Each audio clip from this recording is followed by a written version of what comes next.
Shravasti Lok Sabha seat पर India गठबंधन ने जिनको प्रत्याशी बना के मैदान में उतारा है वो हैं राम शिरोमणि वर्मा। ये निवर्तमान सांसद हैं श्रावस्ती लोकसभा के। इन्होंने पिछला चुनाव सपा बसपा के गठबंधन पर लड़ा था और कड़ी टक्कर के बाद बीजेपी को यहाँ पराजित किया था। राम शिरोमणि वर्मा एक दूसरी पारी के लिए तैयार हैं एक नए जातीय समीकरण के साथ। आज हम उनसे बात करेंगे और उनके चुनाव कैंपेन पर अक्सर ये सवाल उठ रहे हैं कि सांसद जी पूरे अपने कार्यकाल के दौरान जनता के बीच में नहीं रहे और जनता से एक दूरी बना के रखें। इन्हीं सब चीज़ों को जानने के लिए आइए बात करते हैं। सांसद जी, भारत समाचार पे आपका स्वागत है। लता जी का एक गाना था, कहाँ थे आप जमाने के बाद आए हैं। कहाँ थे सांसद जी 5 साल? चलिए, बहुत बहुत धन्यवाद। जिस तरीके से भी आपने एक सवाल बताया कि 5 साल आप कहाँ थे, मैं आपको बताना चाहूँगा कि जहाँ आप बाइट ले रहे हैं ये मेरा आवास है और लगभग महीने में 15 से 20 दिन मैंने यहाँ समय दिया है और लगभग 1 साल हो गया मैं पूरी ईमानदारी निष्ठा के साथ क्षेत्र में चलता रहता हूँ। लेकिन क्षेत्र इतना बड़ा है कि 5 विधानसभाओं का क्षेत्र है। आने वाले समय में जो यहाँ की जनता है वो सब जान चुकी है। श्रावस्ती से जनता ने आपको 5 साल मौका दिया है। विकास के पैमाने पर कितना काम हुआ, एक क्या आकलन आपकी नज़र में श्रावस्ती में आपने किया है और किन परिस्थितियों में किया है? देखिए, विकास का मुद्दा जो है, जिस तरीके से मैं विपक्ष का सांसद था और यहाँ पर जो मूलभूत सुविधाएं हैं जैसे रेल लाइन, हमारे जनपद में रेल लाइन भी अभी तक नहीं है। श्रावस्ती में रेल लाइन को हमने सदन में बोला और रेल लाइन पास हो गई है। साथ साथ सर्वे चल रहा है। दूसरा पॉइंट, हवाई यात्रा। विदेशी लोग, हमारे देश और विदेश के लोग यहाँ पर भगवान गौतम बुद्ध की धरती पर हमेशा आने का काम करते हैं। मैंने सदन में गंभीरतापूर्वक आवाज़ उठाई और मुझे हवाई यात्रा भी उपलब्ध हुआ है कि हवाई यात्रा शुरू हो गई है। साथ साथ तमाम इस तरीके से अगर मैं कई घंटे तक गिनाऊँ, अभी मेडिकल कॉलेज में मिला, हमारे लिए 516 करोड़ रुपए का बाईपास मुझे बलरामपुर में मिला।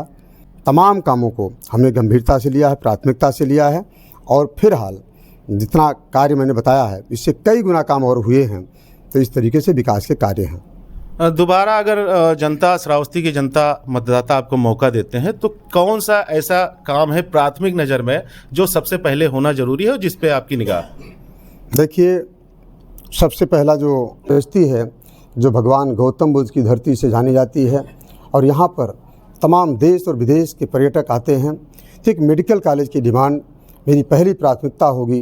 क्योंकि मैं विपक्ष का सांसद हूँ लेकिन मैं प्रयास करता हूँ कि यहाँ पर एक मेडिकल कॉलेज बने।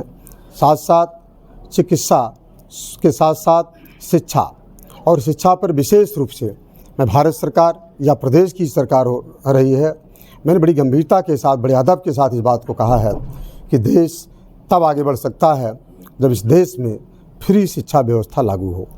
आपके विरोधी आप पर हमला कर रहे हैं कि आपने मौका परस्ती की और जिस पार्टी ने आपको मान सम्मान दिया, सदन के गलियारों तक में घुमाया, आप उस पार्टी को ऐन मौके पर छोड़ के समाजवादी हो गए।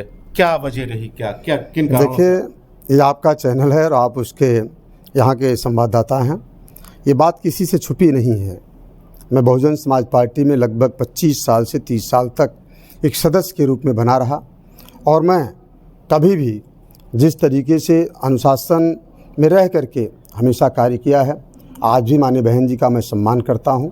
बहन जी के अंदर कोई कमियां नहीं हैं।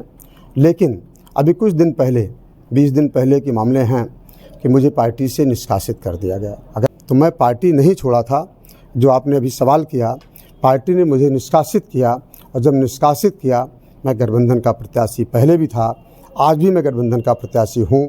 और बड़े अदब के साथ कहना चाहता हूँ कि जिस तरीके से समाजवादी पार्टी के राष्ट्रीय अध्यक्ष माननीय श्री अखिलेश यादव जी ने जो सम्मान, जो प्यार मुझे दिया, मैं जीवन भर आभारी हूँ, आभारी रहूँगा।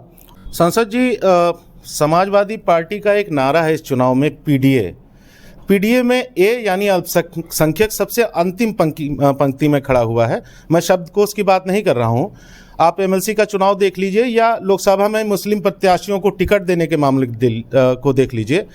समाजवादी पार्टी में मुस्लिम नेताओं का प्रतिनिधित्व का क्या भविष्य आप देख रहे हैं फिलहाल? देखिए, टिकट बंटवारा माननीय राष्ट्रीय अध्यक्ष जी का कार्य है और हमेशा पीडीए के साथ साथ जिस तरीके से माननीय राष्ट्रीय अध्यक्ष जी का नेतृत्व रहा है, वो हम सभी लोगों के नेता हैं। उनका जो भी निर्णय होता है वो सर्वोपरि होता है। सामान्य वर्ग के लोगों को भी माननीय राष्ट्रीय अध्यक्ष जी ने चुनाव लड़ाया है। इस नाते पीडीए उनका एक जो उद्देश्य रहा होगा उस पर पीडीए बनाया है, लेकिन उस सर्व समाज को लेकर के साथ चलने का काम करते हैं। चाहे वो उनकी कैबिनेट रही हो, चाहे उनकी सरकार रही हो। मैंने देखा है, क्योंकि मैं भी इस दल में जल्दी आया हूँ, लेकिन कहीं भी समाजवादी पार्टी परिवार बहुत लंबा है, बहुत बड़ा है। कभी भी किसी के साथ समाजवादी पार्टी के लोग हमेशा सबका सम्मान करते हैं। उसी तरीके से हमारे राष्ट्रीय अध्यक्ष जी हैं, वो सबका सम्मान करते हैं, किसी जाति पर कहीं भी कोई टिप्पणी नहीं करते हैं और सबको लेकर साथ चलने का कार्य करते हैं। ये थे राम शिरोमणि वर्मा, गठबंधन के प्रत्याशी हैं और अपनी जीत को लेकर पूरी तरह आश्वस्त हैं।